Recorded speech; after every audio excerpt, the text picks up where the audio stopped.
You feel this nervousness on the phone there?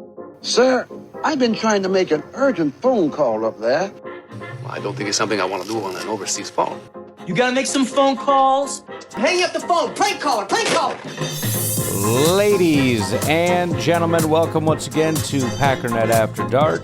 This is the call-in show of the Packernet Podcast Network. If you'd like to call in, if you'd like to participate in the show, please feel free to do so. The phone number here is 608-501-0718. New callers go directly to the front of the line. We don't have any new callers, so let's get started with our Les. Hey, what's up, Brian? It's our Les again, man. It's pretty late, man. Don't know why I'm still up. I know why I'm still up because the Packers lost, man. But typically when they lose, I don't feel like this. But, you know, it's the loss within the loss, right? Micah Parsons, man, just keeping me up. I can't even, get myself to bed. But I'm calling because Christian Watson's dad tweeted out that 9 is okay. So it sounds like Christian Watson is all right. He traveled home with the team. He didn't stay overnight in the hospital. His dad's tweeting out that he's fine. I'm going to take that for what it's worth. So if we have Christian Watson for the rest of the season, we have some hope. Now, our defense, probably not going to be the best, right? We don't have any skilled pass rushers. You know, we got a couple bull rushers. We've got some linebackers that are great at the blitz, like McDuffie and Cooper. There's hope. You know, we're not going to be top 10 or whatever we have been on defense. But with Watson, we can put up points. So if the Packers have a chance the rest of this year, they're going to have to be like the Dallas Cowboys and just put up points. I'm talking 30 points or more every single game. They're going to have to just outscore the other team. It means every possession is precious. No more of this.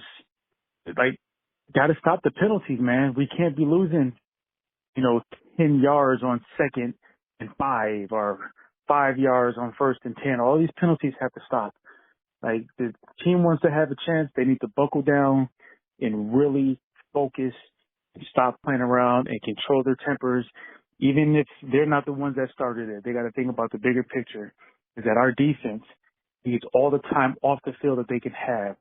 And our offense is going to have to guide the way. So our previous call, I didn't give up all hope, but I gave up Super Bowl hope. And I'm not saying it's back, but if Christian Watson is okay like his father is saying he is, then there is hope. Because when he left the field, our offense looked like inept. It looked really bad. So he is key. And hopefully we can get Golden to turn up and step up, and that would be great. We can just have two speedsters opening up things for Luke Musgrave, for Jalen Reed. I don't know what the hell happened to Romeo Dobbs. Is he still on the team, or has what we've all been predicting since he was drafted, the talent of everyone else has finally surpassed him, right? I feel like he was kind of at it silly, and I feel like he may just be capped out. All right, 3-minute muzzer's coming. I don't have much more to say, but good news about Christian Watson. Hopefully the team feels the same way as his father. Peace. Yeah, and I'm hopeful that with the news of Christian Watson, it'll kind of revive a little bit of hope in people. Again, the Micah Parsons news is the biggest thing. But I think if Christian Watson, for example, was done for the year, I would be much more inclined to, let's just say it would be a lot harder for me to believe that there's a path. For the same reason that you said, we've seen the offense with and without him.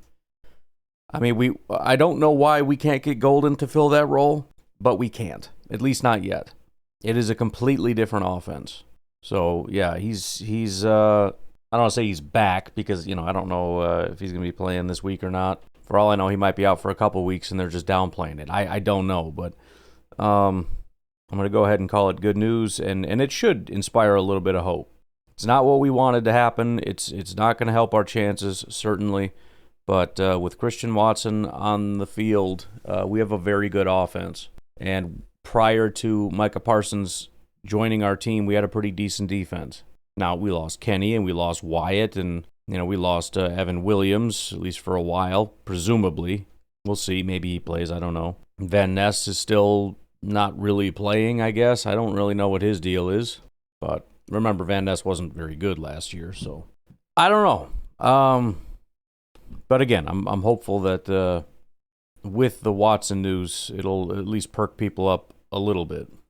Amazing grace, how sweet the sound that saved a wretch like me.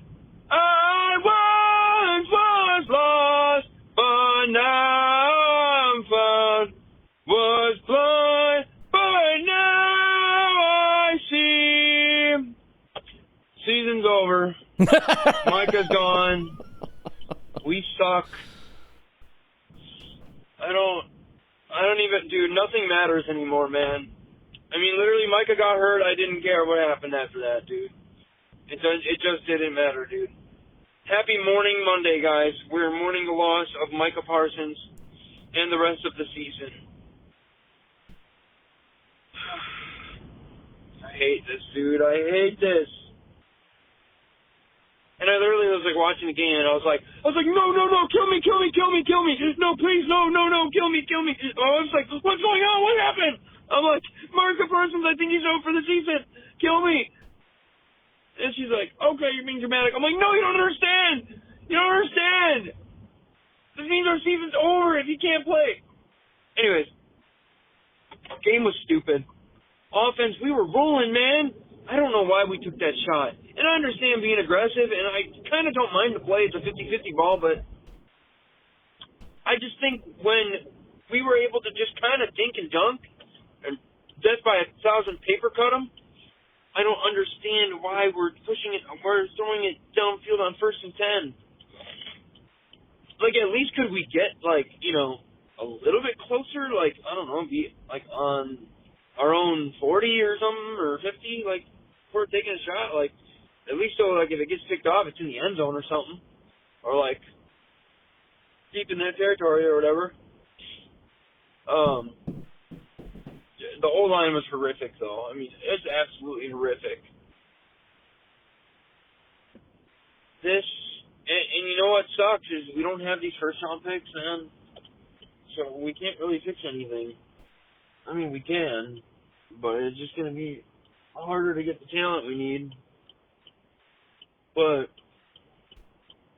defense, I mean, I just don't know, man. I got no words, dude. Losing Micah, that's all I care about, man. I just care about him, man. Most exciting thing. Why does it get ripped away from us? Why can't Packers fans ever be happy, man? Why can't we ever have anything good? It freaking sucks, man. I'll talk to you later. Well, beer cheese is not, finding that hope yet. I don't know, man. I mean, on some level, you can't let stuff bother you that much. You shouldn't be screaming, kill me, kill me, kill me. My life is over, this stuff in your house. It sucks. It really does. But, again, we got a Bears game coming up. Let's focus on beating the Bears. I know you don't feel good about it. I don't feel good about it. Nobody feels great about it. But, let's freaking suck it up and see what happens, I guess. I mean, we can't let it get to us to this point where it really seeps into our home life, our private life, our families, and everything else. At that point, it's gotten to be too much, and we got to be careful a little bit. So, find a way to have a little bit of hope. Like I said, there's only a handful of weeks left. If you're being ultra pessimistic, we have 3 weeks left to enjoy the season.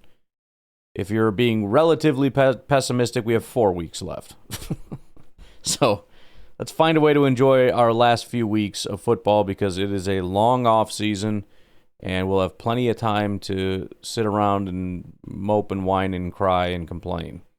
All right? Not today. Beer cheese again. Okay, Ryan, my thoughts on the game. Nobody cares. Nobody should care. Nobody should even listen to this. Nobody. You know what? Everyone should just. I don't know, dude. Yeah. Whatever. Here's my thoughts. Dobbs should have caught the damn ball that Love threw him towards the end zone.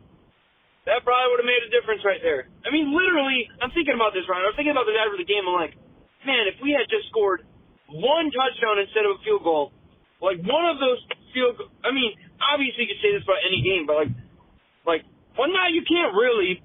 But in this game, for real though, like if we had just scored one extra touchdown instead of a field goal, like that's game, bro. But I mean, overall, just a horrendous performance by really much everybody. And I want Rasheed Walker off the team. He's terrible. He just costs us all the time. Nixon's a bum. He just lets anybody pass him. He's an actual bum. He's terrible. And I don't care what anybody says or what PFF says. They don't like him. And, you know, it's just sad. Not only you lose Parsons, that you can't even win the game. I mean, and offensively, when Watson went out, I was like, I was like really upset about that. Like, for real. To be fair, losing all the players probably contributed a lot to why we couldn't win the game. And it sounds like he's going to be okay. But I didn't think that him coming out of the game was going to, like, seriously throw off the whole offense. Like, come on, man. Yeah, I mean, it's not a good thing.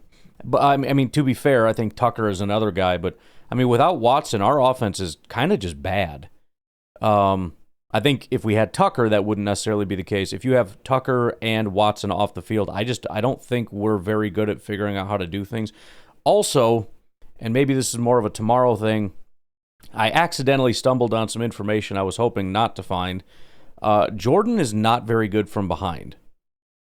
I had seen a lot of Bears fans bragging about Caleb and, you know, he's such a good comeback guy and all that kind of stuff. And it's like, yeah, but you're measuring this wrong. The problem is you're looking at it from a standpoint of how many comeback wins or comeback whatever performances he's had. That's cumulative. That means you needed to be down in the fourth quarter. Well, the Bears have been in that situation more so than a lot of other teams. If you're a very, very good team, like, I don't know, let's say the Bills or the freaking Rams, let's say. I don't know, but let's just say. You're probably not down in the fourth quarter a ton. So is Stafford just really bad at it? No, he might have 100%, but he's only done it once or twice. So it comes down to me. And the other thing is, it's not even just the because I know on one of those instances, it was essentially like run field goal, and they won the game. Caleb didn't do anything except hand the ball off. So the question was, you know, you need to look at a quality metric, like EPA per dropback or something like that, in those situations. So I looked at, I don't know what it was, between, losing by, or between 0 and -8 point differential. I think it was 0. Maybe it's -1. I don't know. It doesn't matter. I can go back and look at it again because it wasn't my intention. I was trying to find Caleb.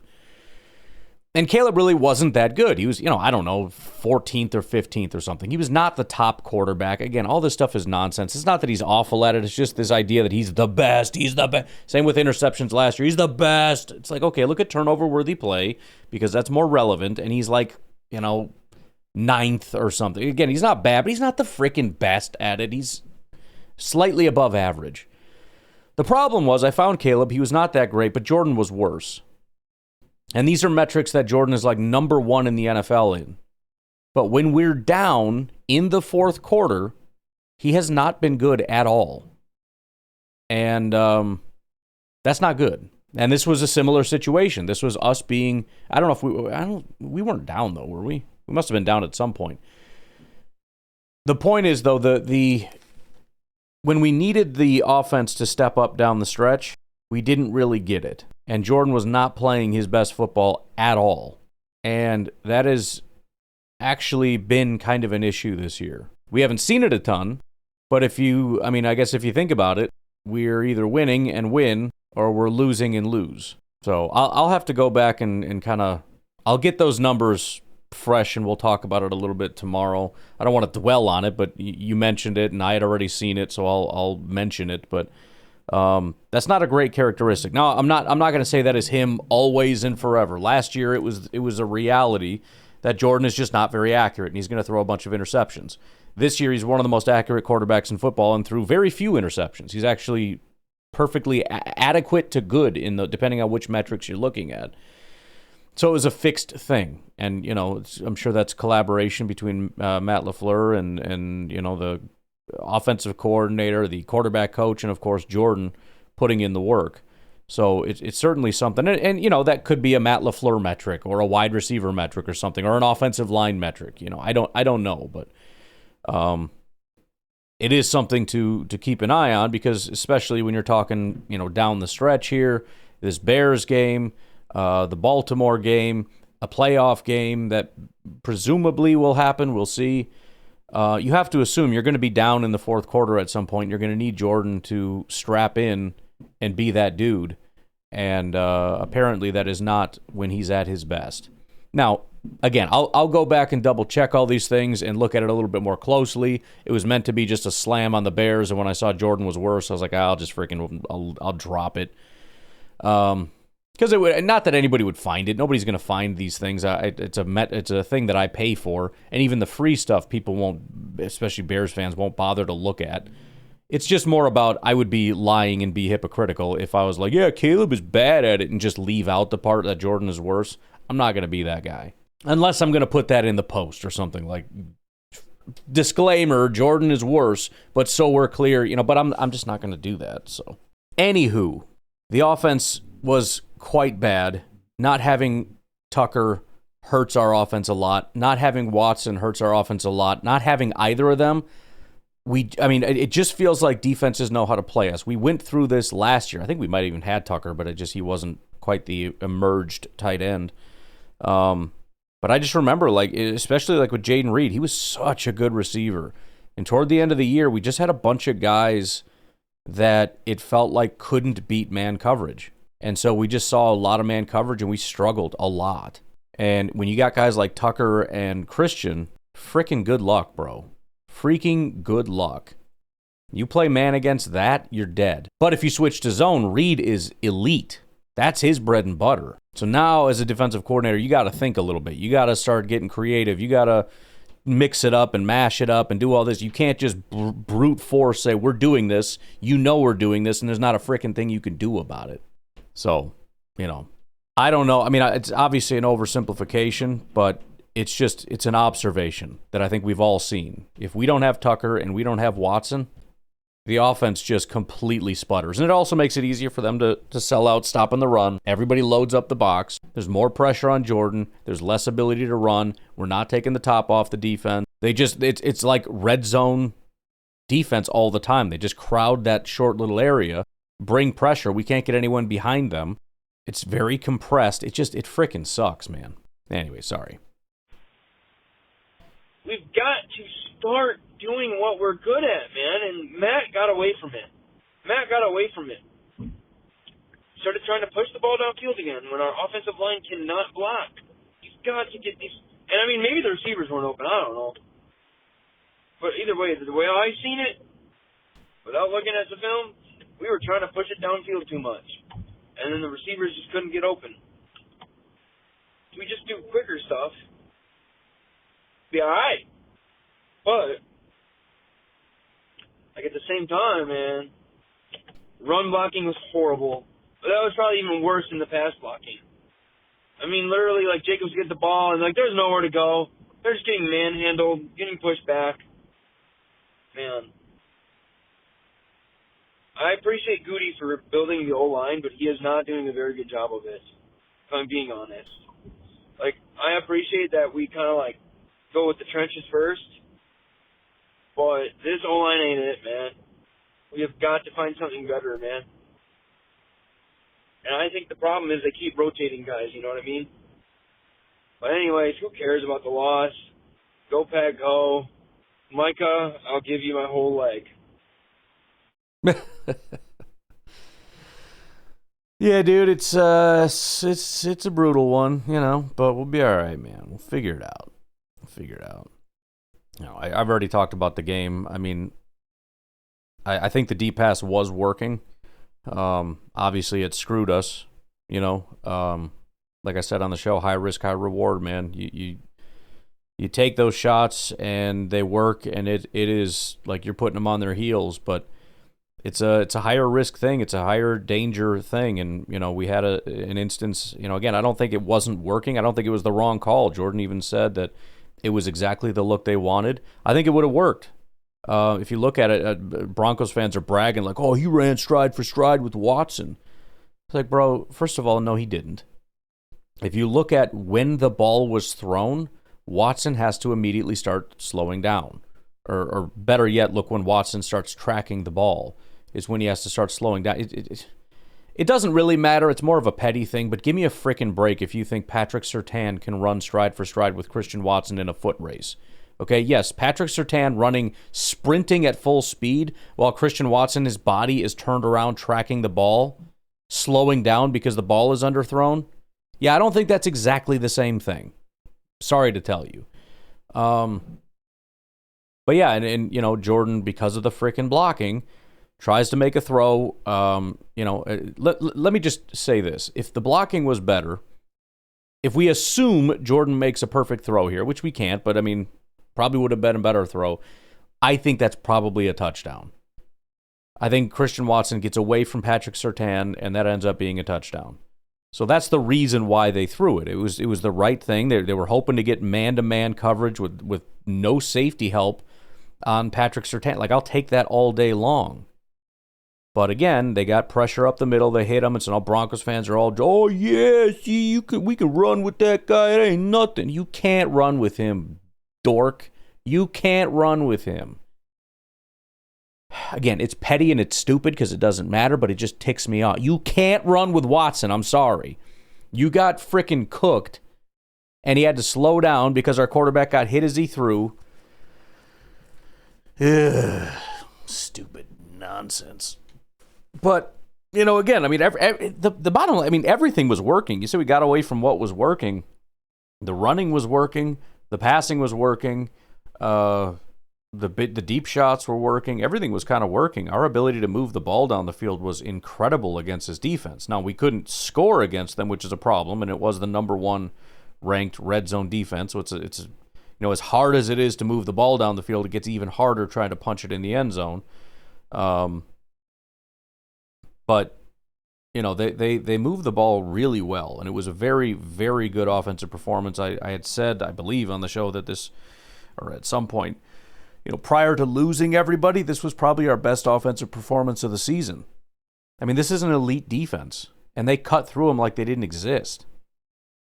They're running the ball. Josh Jacobs getting 6 yards per carry against them, getting chunk plays against that secondary. That's big boy stuff. But we lost everybody. Again, there was a bad block that led to an interception, that led to an injury, that basically just torched our entire offense. And then our defense had to basically step up and do everything because our offense was crippled, and we lose our elite pass rusher. Again, I don't think we can sit here and nitpick too much about like, oh, you didn't do enough and you didn't do. It's, bro. Granted, it's still your job to win and everything, but that became very insurmountable, and it was a very close game. And again, prior to that pass, again, if that one frickin' block could have happened, we could have been just putting the game away right there. That might have been the end of it. You throw a touchdown strike to Christian Watson in that spot, bro, we're up, 2 scores? Who knows what injuries, if any, happen after that? Crazy.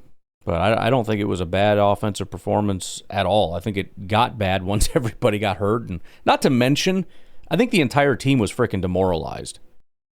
You lose Watson. Watson gets taken to the freaking hospital. You lose the guy that gave you hope for the entire season. You lose Williams. You start losing the game in this physical matchup where these guys are getting in your heads. You feel your season, everything's slipping away. You're watching your friends get carted off. It's brutal. And evidence of that is the fact that they were apparently crying in the locker room. It was an emotionally catastrophic game, So, I'm willing to cut them a little bit of slack on that. I thought they played a great game, and it was just forces outside of their control that ended up being devastating. We haven't taken a break yet. Maybe we'll just do one today. I don't know. But we'll take a break, and we'll be right back. Hey, Ron, it's Jersey Mike. What's So, long night last night, let me tell you that. That was not a good one. I mean, we played hard, but Parsons going down, ACL. God damn it, man. That sucks. That really sucks. Mm-hmm. And I said to myself instantaneously, I was like, all right, Lucas Van Ness, time to step up. And then what did I see from him? Nothing but. Again, let's cut him some slack. First of all, he's hurt again. So obviously he was playing hurt, probably re-injured something. It's also his first game back. He's been out like the entire year. He's playing injured. I mean, again, there's a lot of like anger toward Van Ness, like he's supposed to come back and be a monster or something. Like, just let's chill a little bit. Bo Nix is a good quarterback. Denver's got a good defense. Jordan Love, he struggled a bit at times. But I wanna say something about Jordan Love's struggles, because there's something that just keeps irking me every time. And I keep forgetting to say anything about this when I call in, but it's something that has bothered me since day one about Matt LaFleur, and I think this is where the majority of my problems stem from. It is the amount of substitutions that he does in a single drive. Like, the amount of times he changes formations and personnel, the second somebody gets a catch, they come off the field. I mean, it's horrible. It's horrible. And somebody could say, oh, you know, we're trying to save guys and make sure, you know, you put a lot of effort in, you take a break, you know, you take a break like a rep on a set, you know, after doing your reps on your set. But no, that's not the case. Luke Musgrave comes down with an amazing ball, and you reward him by taking him off the field. Every time we have momentum, you take guys off the field. I don't understand. Micah Parsons and Christian Watson going down doesn't help us, but taking guys who are actually making plays and actually doing good stuff off the field every single time they do something good, that is a problem. That is an absolute problem, and that is my problem with Matt LaFleur. I think the situational stuff that I'm talking about is constant changing of personnel. I mean, we don't see the same three receivers in down to down half the time. Luke Musgrave was doing stuff, and then he goes missing because he's taken off the field, and we're no longer using him for anything. And this is how defenses can key up on us, because they know that Matt LaFleur is going to change personnel to run the plays that he wants. Matt LaFleur needs to know that he needs to stop freaking changing personnel. That's the problem. That is why we're having issues on offense with gelling. That is why I don't care what anybody says. That's the issue. That's it right there. So down in and down out, we can come up with great play designs, but if the guys aren't getting reps and getting more, and expecting more of them, and every time you're taking them off the field, I can say it over and over again. I'm sick of seeing that. We should have won this game. We should have won this game. I will say that Parsons going down is a massive hindrance to this team, and we lose the game because he goes down. Well, I mean, I have thoughts, but you did say you don't care what anybody says, so I'll just let you go with your your thoughts, I guess. Jersey Mike again. So I think that when we lose the star players, right, that it's on Matt LaFleur to remember that he's the head coach and to get his guys to go out there and win and put his guys in the best position to win. Yeah, he comes up with great plays, but he does boneheaded things. And I think that's one of those boneheaded things. Also, I didn't see any energy on that sideline when Parsons and Watson went down. What the heck happened? It's like the life got taken out of everybody. Yeah, Parsons went down. Yeah, Watson went down. Okay? And it looks like we'll get Watson back soon. It looks like he avoided a major injury, his dad is saying on the twatters. Right? Okay, so let's get one thing clear. When the troops go down, all right, this is how things happen in war. All right, you're fighting, and somebody picks off a leader, right? Picks off that guy who's been killing all of those guys on the field. And what happens? Are we going to be the Green Bay Packers that cower and turn tail and, oh, my God, we can't do this anymore because they picked off one of our guys? Or are all the troops going to get up and say, how dare they? How dare they? How dare they think that because one man falls, the rest of us won't pick up the slack? How dare they? And then you rush full force, headstrong into battle. There's no energy on that sideline. There is nobody stepping up. There is nobody running their mouth. Are we back to the point where I feel like I got to go out there and be the cheerleader all over again and get you guys to get some energy, get some hustle? What is going on with this team? We had one guy, the whole entire team gets up because of one guy, and then they fall because of one guy? Are you that pathetic? Are you that's disgusting. Come on, we got to do better as a team. Matt LaFleur, you got to get this team to work for you, man. You got to get this team to show up even when the guys go down, because it's going to happen. And men get up, and we do something about it. Stand up, Packers. Let's go. Yeah. Okay. Oh. Now for some seriousness. Okay. All right. It's time to take some of that pent-up energy that you might have, that you might be feeling.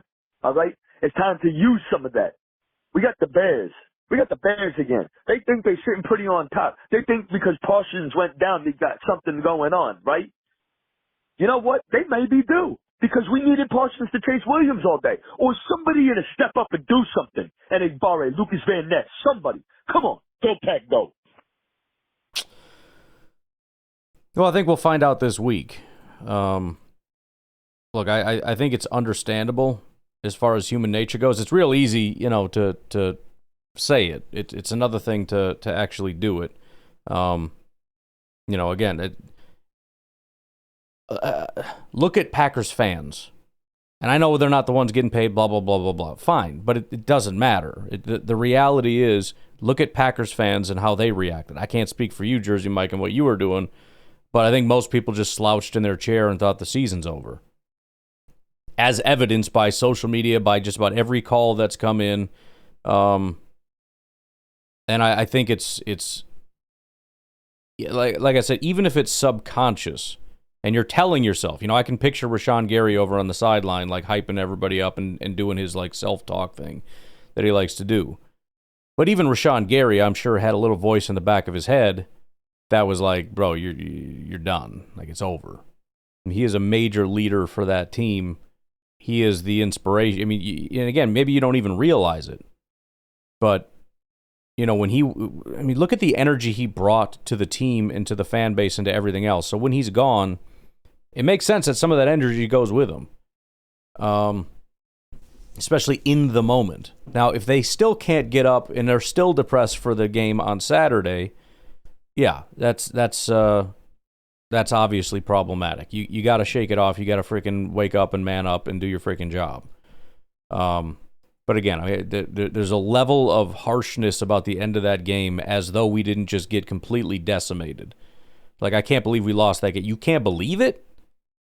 You can't believe that we lost to Denver in Denver after losing Micah and Christian and all that stuff? Even leaving aside the emotional aspect of it, all the people that got hurt.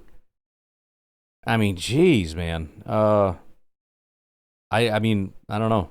I feel like we're always in a rush to, like, something bad happened. There has to be something to blame. And usually there is in this situation. I mean, it's something outside of their control, unless you want to attack the training staff for not properly tending to ACLs or something. I don't think there's much to attack. And as far as the Matt LaFleur thing, I mean, look, that's the way the offense works. Yeah, Musgrave just caught a big pass and he got pulled. Probably because he caught a big pass on 3rd and 15, and now it's 1st and 10, and they're bringing out their blocking tight ends to help them in those situations. If you're going to run the ball and say Musgrave needs to stay out there and block because I don't want to, like, pull him right away, all right. Or you can keep him out there and, it's pretty much a guaranteed passing situation, I guess, which means you're tipping your hand. I don't know. I mean, you mentioned how, like, by him doing this, defenses can tee off. I think it's the exact opposite. I think it's the constant confusion and the constant changing. And, we have a lot of different guys that do a lot of different stuff. And so it's about maximizing the plays that you're running. If you're going to run this play, you want these guys. If you're going to run this play, you want these guys. If you're going to run this play, you want these guys. And you're constantly keeping everybody on their toes. I mean, I would imagine as a defense, having to prepare for all these different people as opposed to, a defense that's maybe a little more traditional as far as like we have 3 receivers and that's it. And I do get your point. I understand your point about gelling. If we had just like 3 guys and that was it, you had your X, your Z, and your slot guy. And you had your one tight, you got Musgrave and Reed and Watson and Dobbs, let's just say. And that's it. They probably would be able to get more into a rhythm, I would assume. I don't know that makes our offense better, though. Because, again, what are you losing in doing that? What are you losing in the blocking when you don't have receivers that can block better or tight ends? What are you losing by pulling Golden on a situation where it's a route that Golden is best at? Or Wicks, or whatever. I don't think it's just rotating for the sake of, he's tired now. I think it's about optimizing the roster in each situation. It's down in distance, in formation, and all that. And, maybe you're right. I don't know that. But I think that's kind of the larger point is I don't know. I don't know what would happen if we just stopped rotating and just said, okay, you guys are the guys now, and that's basically it.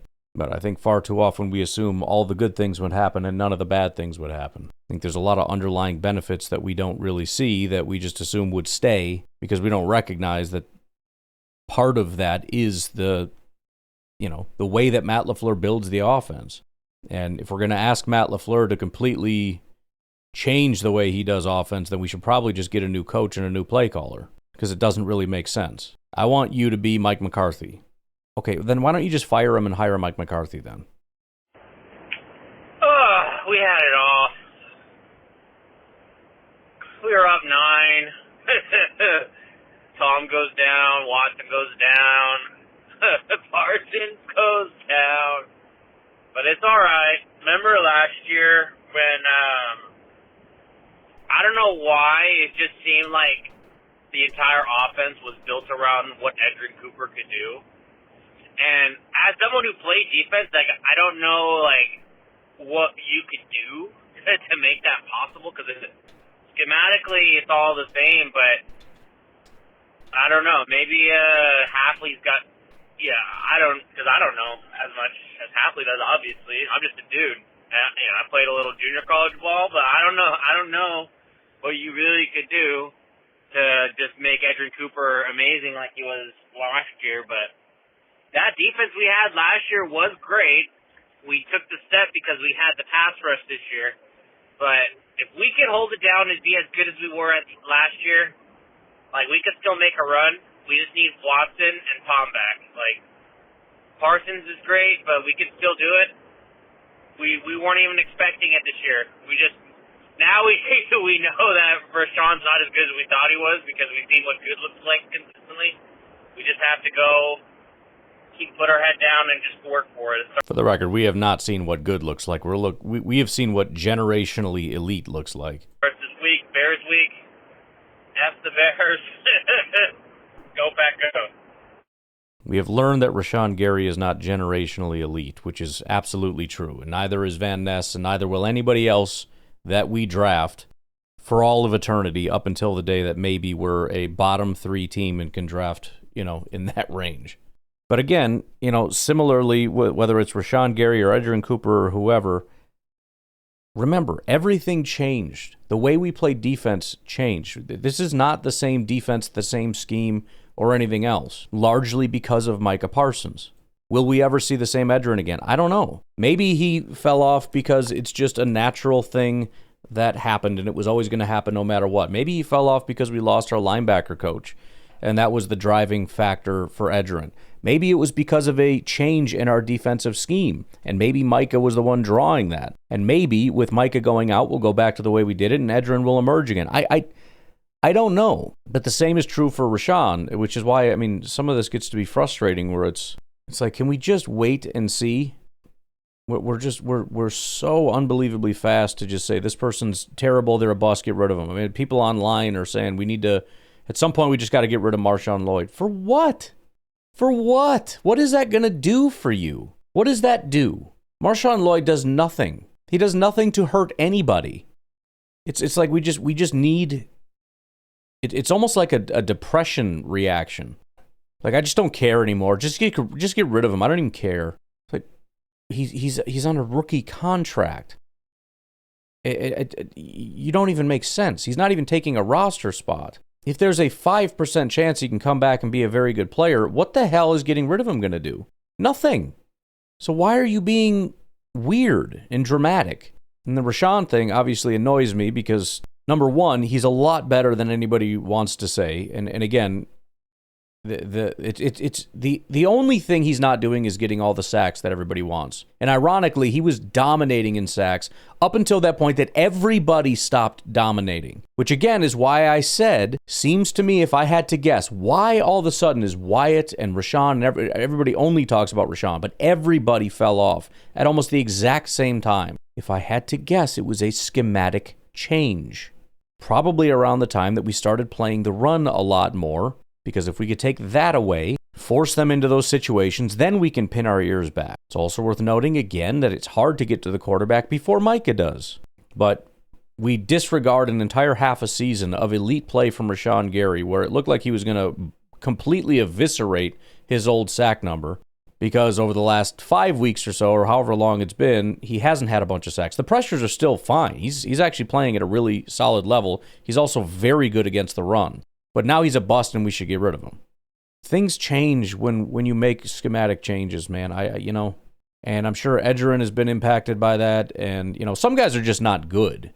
I mean, I don't want to pick on anybody, but pick whoever is in your mind that's just not. He can go to any scheme he wants, and it's just not going to pan out. But some guys are scheme dependent, and they thrive in certain areas and not in others. Saw this with, what the heck is that guy's name? Is the Jets safety. He went over to, I think, the Seahawks, and he was terrible. They paid a ton of money for that guy. But all I can really stress to everybody is, please be patient. Like I've said, when you look at PFF, which is just whether you like them or not, it's just a general reflection of generally how good somebody is. Man, everybody's career arc is just this weird, wild rock and roll ride. Everybody expects it to be this nice, smooth path where you just go up and you get better and better, and by year 3, you're at your peak, and then you level off for 5-6 years, and then you slowly start to decline, and then you're out by the time you're 33. You go find me one guy that has that exact career arc. It doesn't exist. Some guys are elite, and then they fall off, and then they never get back. Some guys are, like, who was it? Surtain. Elite first year, went down to the 60s the next year. 80s, 60, 80, 60, 80. Like, I don't understand that. I don't know why that happens. And you can sit around and you can speculate, like, maybe it's, we had somebody, I think it was Preston or something was that way, because they always made a joke about, like, odd years or his big years. And you can try to figure it out and be like, maybe it's something with the scheme, or maybe it's something with him, or maybe it's like a PFF thing. I don't understand it. And it doesn't make sense. And I don't really fully understand it either. Why did everybody on our defensive line suddenly stop playing around week 8? Or stop getting, I should say, stop generating a bunch of sack numbers? That's not entirely the answer, but it's the only, like, perfectly correct answer. Because the pressures also went down, except not really for Rashawn, and I don't think for Micah, but I don't know. Micah also had several pretty rough games in that mix. But, again, the point is we don't really know what's coming, and we don't know what's about to happen. So let's just give them an opportunity to run something new. Let's see if we can. It's not impossible that you start to see Rashawn look like he did in the beginning of the year, probably because they're going to have to rely on him more. The fact of the matter is you can't just sit back and go, oh, well, let's just play the run because Micah will get to him no matter what anyways. Now we may have to try to neglect the run a little bit to try to get Rashawn getting after the quarterback, which maybe means we need to rely on our linebackers to trigger down on the run a little bit more, and maybe that will thrive, get Edgerrin Cooper to thrive a little. I don't know. Nobody knows. That's why I went over that episode, I guess it would have been today, kind of going over, or no, yesterday. What the heck am I trying to remember here? Anyways, the teams that suddenly get better. It's not because I know that it's going to happen. It's just that we can't pretend to know anything because everything is frickin' random. There are so unbelievably many variables, and we pretend there are none. that everything is actually very easy and it's very easily identifiable. This connects to this and this connects to this, and if you just cut that out and reconnect it, then everything's fine.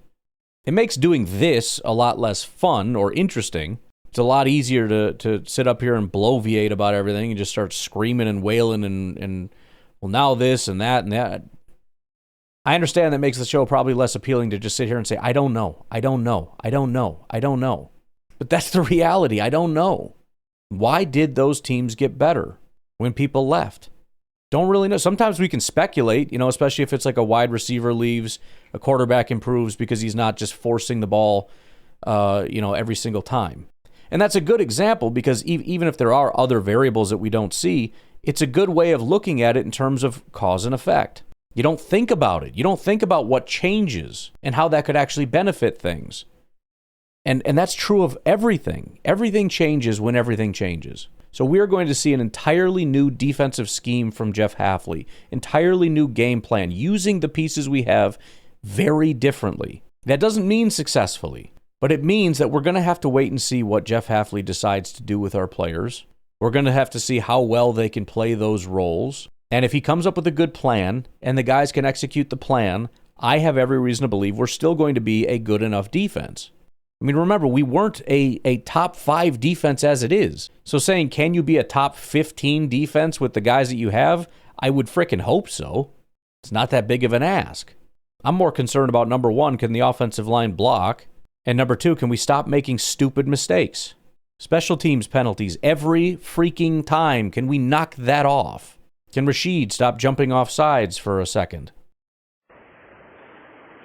The thing that sucks about this situation with our back against the wall is that this is really our best year to do the run, and we lost Parsons, seemingly. Not confirmed, but, I tore my ACL, and I got in a car accident after, and they had the guy check it just to make sure before. I tore playing at junior college, but a couple years back, I got into a car accident. He goes, "Let me check your knee." He said, "Sore?" He's like, "Oh yeah, this is about as good a test. Like very rarely does it not confirm, right?" So these guys know that looseness in the knee. Yeah. But with our free agent situation, we were playing with house money this year because we just have a lot of depth everywhere. Yes, we lost Elton, and it was look at our line, yeah. I know it's not as good. I know Elton was a top 10 pass blocking tackle and everything and all that, but we're playing decent enough. I know you disagree with it, but it's look at our sacks and just the results of it all. A lot of it's Jordan masking some of it, but when you just look at what they did, what they are doing after Elton went down, you still have Jordan Morgan as a backup. You still have Anthony Belton that inserted himself into the guard spot. You had Derek Kennard. Now Tom's down. It's okay. Well, you got one extra floating guy around that's a decent player, not a top tier player, but he's above replacement level, right? And all these free agents. You got Rashid, you got Romeo, Aaron Mosby. I think Kennard's a restricted rights free agent. But let's just look at some of the names, because this is that year. Oh yeah, Quaid doesn't have his contract yet. Fitzpatrick, Willis, Welch, Neiman, Bohanna. I know a lot of these guys are not crazy guys, but you got Melton in here, you got Kingsley in here. Kingsley and Igbare is an unsung hero of this team, and he's a free agent. Rasheed Walker, yeah, we have a guy first rounder waiting in the wings, but right now we have 2 guys that are similar quality. It's this is it. So we have to do something. We have to make a run. We got to step it up and grind, because this team's going to be very different next year. And yes, it's all kind of built around Parsons, but we can't just give up. Go Pack, go. And I don't really buy that. Every year we have a bunch of free agents, and there's not a single name you listed on there that I find to be critical to this team. Dobbs would be the biggest one. Bo Melton, give me a break. I'm sorry. That's a cult hero. He's not. There's nothing special about Bo Melton that isn't very replaceable. He's fast. Okay, you know how many guys are just running around fast? If you just want a guy that's fast, you can find him. They don't generate. I mean, go get freaking MVS back or something. I don't know. Dobbs is like the biggest one. Maybe Rashid, but you know, and again, the idea that we can't pay any of them. Yeah, you can. We're going to pay everybody that we feel we need to pay to stay on the team. And if you're going to tell me we don't have the money, I'm going to tell you you're wrong. Because they will just move. Again, if you just look at Spot Track and go look at it and be like, oh man, we have no money. Yeah, they're going to change contracts around. They're going to restructure people. They're going to do that normal thing that they do every year. And then we're going to resign guys that we want. It's a normal year. The idea that like we're going to lose everybody, so this was our window. I don't see that at all. Not even a little bit. Who's the most important person on the team? Jordan. Okay, he's going to be here a long time, right? Yeah. How about Watson? No, he's good. How about Jaden? No, he's not going anywhere. Okay, how about Zach Tom? He's not going anywhere. How about Tucker? He's not going anywhere. How about Jacobs? He's not going anywhere. How about Parsons? He's not going anywhere. How about Gary? Maybe. I don't know. We'll see. Van Ness? He's not going anywhere. How about Edgerrin Cooper? He's not going anywhere. How about Xavier McKinney? He's not going anywhere. How about Evan Williams? He's not going anywhere. How about Valentine? He's not going anywhere. How about Bullard? He's not going anywhere. These I just listed like everybody I give a crap about. And nobody's going anywhere. Bo Melton and Romeo Dobbs and Quinton Bohanna? Yeah, no. McManus, he's sticking around. Daniel Whalen, he's sticking around. Long snapper Matt Orzich, he's not going anywhere. A lot of, almost entirely stability here. And everybody we feel we need to keep is going to be kept. Everybody they're okay letting go, they're going to let go. We're going to add people through the draft as best as we can because we don't have first-round picks. But, most of our damages come second, fourth, seventh, I guess. I don't know. And then we'll see what they do in free agency. I know they have no money. They can't do anything. Okay, well, I doubt that, but sure. I mean, this is, and the reason I say a lot of this is because this is every year. This is every single year. We're going to lose everybody, right? We're going to lose Elton Jenkins. It's like 3 years in a row now, we're going to have to get rid of Rashawn. We're going to have to get rid of all the receivers. We're going to have to this is every single year. We keep hearing this, and then it never happens. I don't know of one time in my entire life as a Packer fan that I remember the Packers giving away somebody and going, what the heck are you doing? The closest I can think of was Mike Daniels. He was very obviously getting older, but I just felt like it was too early, and he was terrible immediately after he left. Maybe, what's his name? Micah Hyde.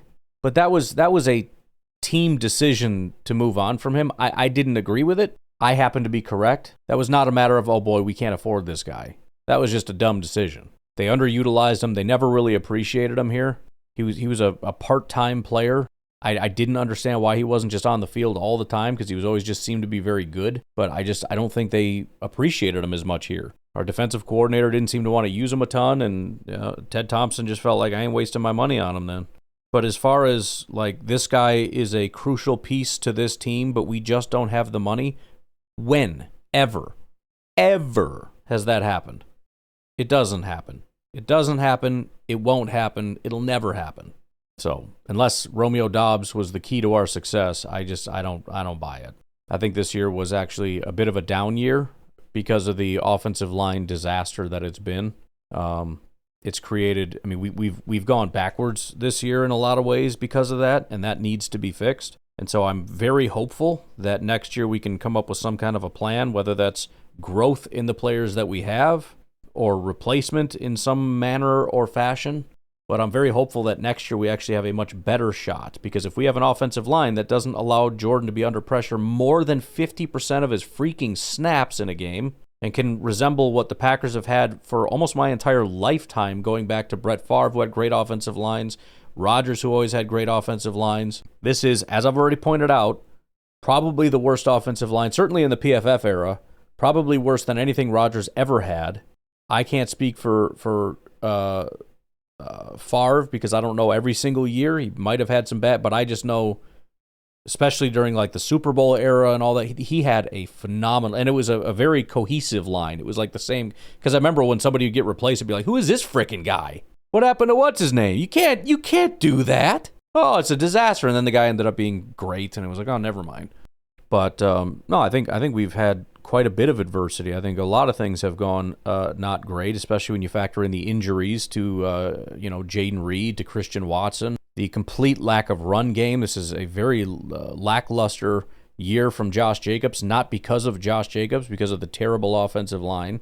It's been Emmanuel Wilson's worst year. Golden has not emerged yet. I mean, as far as I'm concerned, this is a freaking practice year. Let's come back next year with a better offensive line and with Matthew Golden in full stride. Luke Musgrave is just now starting to look like, oh, wow, he might actually be something. We don't have Tucker Kraft right now. This is not our best shot. It's not to say we're going to be uninjured next year, but I mean, without Wyatt, without Tucker, a half a year of Jaden Reed, Christian Watson, the worst offensive line in Green Bay Packers freaking history. No Lucas Van Ness when he was starting to emerge. No Wyatt. No, screw that. Next year will be a better year, pending another disaster. Assuming we don't deal with this level of injuries again, I'm much more excited about the team we're going to see next year than this year. And I just do not believe anything is possible. But just in terms of if I had to bet, I'm much more hopeful for next year than I have been about this year, given how everything has gone. And again, it wasn't until all these injuries that, I'm not saying you guys are lying, I'm just saying I have never heard from anybody since, I don't know, week 6, let's say, that this is our year, we got it, we are the Super Bowl champs this year. This is all new to me. There's a chance we get a lot worse if Gutekunst can't fix things and we just go backwards and add nothing. But there is more than enough. Just getting guys back from injury is going to make us a 10 times better team. If we can get an offensive line that isn't pathetic, I absolutely a million times would take the 2026 Packers over the 2025 Packers. And I'm not buying into the Bears fan bull crap that this was our window and the window's now closed and now the Bears own the North, and go frickin' shove it in your shove face, okay? Not you, Daniel. I'm talking to the Bears fans. Been hearing about this stupid window for like 10 years. The window's going to close. The window's going to close. We've been spending all this time worrying about the damn window. What window? Again, everybody's window's closing. The job of the GM is to keep it open. And so far, he's kept it open. It's been open for 30 years. And any team in a snapshot, nobody has 30 years. Everybody's got, I don't know, 4 or 5. Because at that point, you're going to lose this guy, this guy, this guy, this guy, this guy, this guy. You're going to lose most of your team over 3 to 5 years. Almost everybody's going to be gone in that period. Right. But you have to extend. You have to grow. You have to draft and develop. Are we going to? I don't know. But this thing we do where we take a snapshot and say in 3 years everybody's gone, therefore we're doomed, and so now we have to win.